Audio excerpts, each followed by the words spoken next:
পৃথিবীর লোক চিন্তা করো রে, যিশু যখন আসবে তোমরা কি করিবে রে।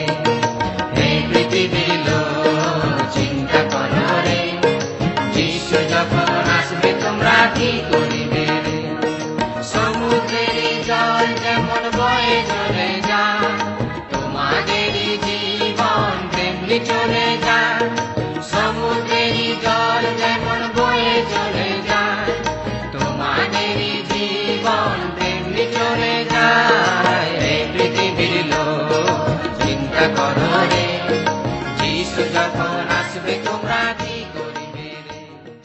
শান্তিরাজ ত্রাণকর্তা প্রভু যীশু খ্রিস্টের মধুর নামে আপনাদেরকে অভিবাদন। পবিত্র বাইবেলের মধ্যে লিখিত সুসমাচার 13 অধ্যায়ের 8 পদে আমরা এরকম পড়তে পারি, আর কতক বীজ উত্তম ভূমিতে পড়িল ও ফল দিতে লাগিল, কতক 100 গুণ, কতক 60 গুণ, আর কতক 30 গুণ।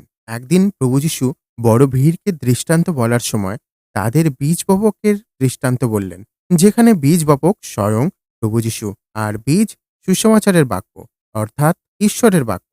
ভূমি মানুষের হৃদয়কে দর্শায়, যেখানে বীজ বপক বীজ বপন করে। এই দৃষ্টান্তে আমরা ভূমির চরিত্রকে দেখতে পারি, আর এই পদে আমরা চতুর্থ ভূমিকে দেখতে পারি, উত্তম ভূমি। উত্তম ভূমি এমন মানুষদের দর্শায় যে সত্যকে গ্রহণ করে, সকল সমস্যার পরেও, সকল চিন্তার পরেও সুসমাচারকে গ্রহণ করে ঈশ্বরের প্রতি এক সমর্পণে পূর্ণ জীবনযাপন করে। তারা সত্যের প্রতি ক্ষুধার্ত হয় ও সত্যকে গ্রহণ করার জন্য নিজের হৃদয়কে প্রস্তুত করে। এরাই তারা যারা প্রভু যীশুর ক্রুশে বলিদান আর পুনরুত্থানের সত্যকে গ্রহণ করে উদ্ধার, পাপ ক্ষমা ও ধার্মিকতা প্রাপ্ত করে। আপনিও এরকম করতে পারেন। সর্বশক্তিমান ঈশ্বরের কাছে আমাদের এই প্রার্থনা।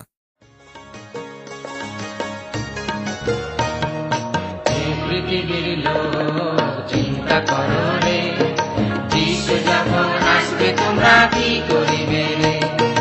এই পৃথিবীর লোক চিন্তা করো রে, যিশু যখন আসবে তোমরা কি করিবে রে। সমুদ্রের জল যেমন বয়ে চলে যায়, তোমাদের জীবন তেমনি চলে যায়।